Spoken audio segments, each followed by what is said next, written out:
Driving this thing all wrong. New Balance. Supposed to be wearing New Balances.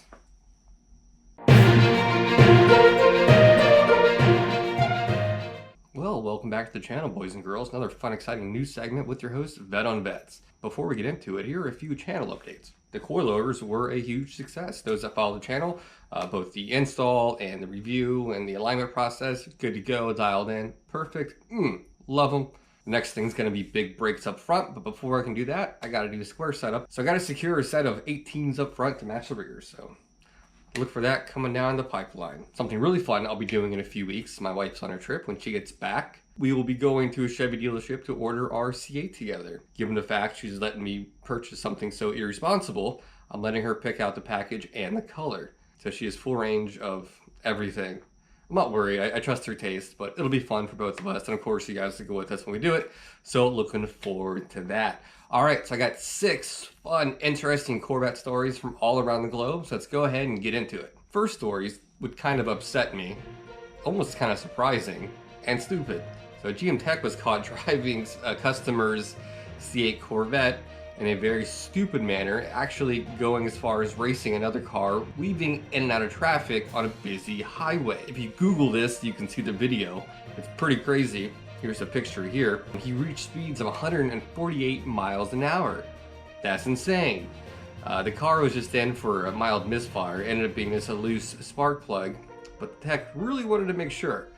So, and if you know, these things have a valet mode, and like my C7, these have a PDR system, which pretty much tells on you what you've been doing, and it records anything you want recorded, and you can program it to start when the car starts. So this guy was caught red-handed doing 148 miles an hour in a customer's car, which is insane. I'm assuming he got let go, and apparently this is the second time this has happened this year. Another tech was caught doing 104 in someone's C8 just a few months ago. And both of these stories, if you just YouTube and Google, you can see the video of them.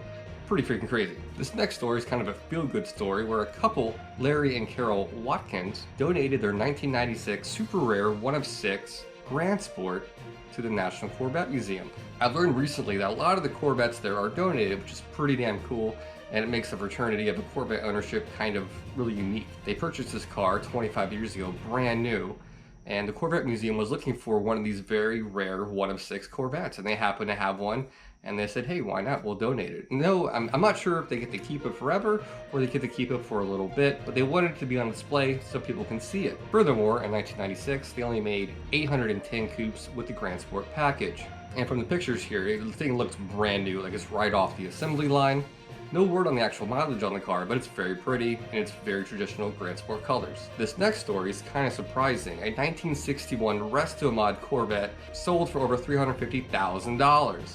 Typically you hear Restomod and you're like, it kind of diminishes the value, but still pretty cool. And before seeing the pictures, I thought the same thing, like how the hell did a Restomod fetch this much money? But the more I dove into this thing is freaking amazing. It's pretty much C7 technology shoehorned into a C1, but everything is very unique and fabricated to fit the C1. You have the reliability of a brand new Corvette, the power of a brand new Corvette. The interior looks perfect. It looks modern yet traditional, clean. It's just an amazing looking C1 Corvette. I'm not a huge C1 fan, but this thing is done right and it's gorgeous. I can see why it fetched so much. This is definitely a one-of-one car, and there'll never be one made just like this ever again. The owners gotta feel pretty damn good about themselves. If I was made of money, I'd probably scoop this up as well. And it's got the LT1, but it does have a custom 4-speed automatic mated to it. And from what I can tell, it's in the traditional location of right behind the motor, not a transaxle like you see in the more modern Corvettes. Just, man, the more I look at this thing, it's just an amazing machine. So hopefully I'll have plenty of pictures to show you guys right here. It's just a gorgeous looking C1. Awesome Restomod. Restomod, in my opinion, done right. This next story is a more concrete specs of the C8 Corvette. This is by GM Authority. The 2023 Z06 will be making a debut with exactly 617 horsepower at 9,000 RPM. Now that might seem low, but this is a flat plane crank and it's in the amazing platform of the C8. For instance, the conventional push rod that's in there right now is 495, hits this thing to 0 to 60 in under 3 seconds. This thing is going to scream, and I know there's going to be a lot of weight savings on this car too, so it's going to be pretty damn nuts. And the motor will be dubbed the LT6. And there was some speculation before, will it be a push rod?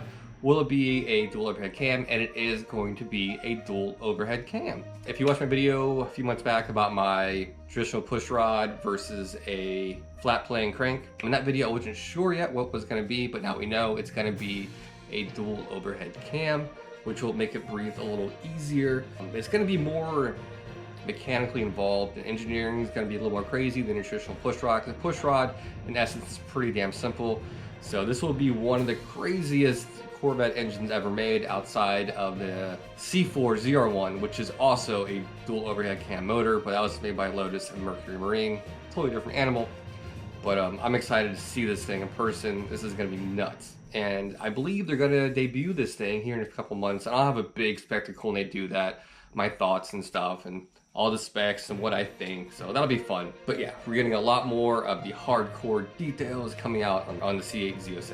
This next story is also on the C8. This is more speculative, but nonetheless pretty interesting. There's a spy video go around YouTube that shows a guy looking at pre-production Z06 models in parking lots as they drive around the test mules. And I believe this guy was featured on Rick Corvette Conti's show, which is a good show, good guy by the way.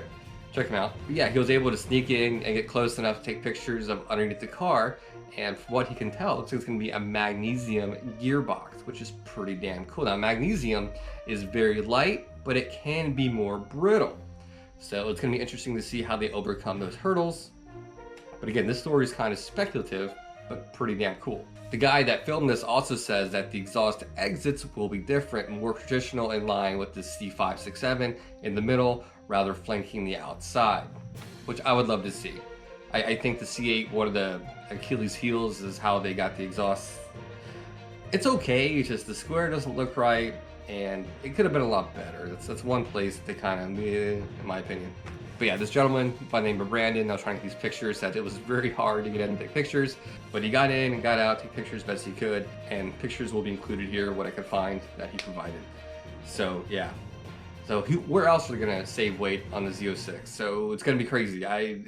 Who knows? I don't know, we'll find out in a couple months. And lastly, this is something I put on a Corvette forum this week. I think it's Corvette Sales or something. A lot of people hate when I do this, especially the ones trying to sell C8s. But it looks like the C8s are becoming more abundant and the prices are starting to creep down ever so slowly.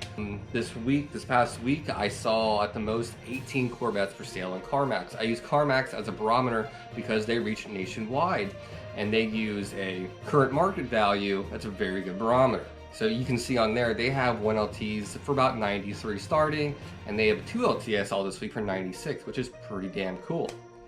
Typically, CarMax in the used car world is about 3 to 5% more expensive than your average dealer, but you're supposed to get a warm fuzzy because it's CarMax, blah, blah, blah. Am I a huge CarMax fan? No, but like I said, they're a good tool to gauge the car market. And if you look at Car Gurus, Auto Trader, etc., you can see the inventory every day is creeping up a little bit. Just a couple months ago, you would see about 800. Now there's about 1,200 C8s for sale, and you'd be hard pressed to find a 1LT even under 100K, but there's quite a few actually in the high 80s you can see across the United States. So they are starting to come down. And Bowling Green, they're pumping out 100 or so a day. So the market's getting more saturated. All the early adopters have gotten what they wanted. They flipped it already. So, and with the introduction of the Z06 coming out, everyone's focus is going to be on that. I believe the C8 Stingray will start to lose its luster a little bit, if you will. So people trying to pay right now at current MSRP, they will be able to within the next year, I would imagine. I would say by January, you could probably scoop up a C8 high 70s. But again, that's speculation, so we'll see. I thought it was kind of interesting. Well, anyways, guys, that's all I have for today as far as Corvette news goes.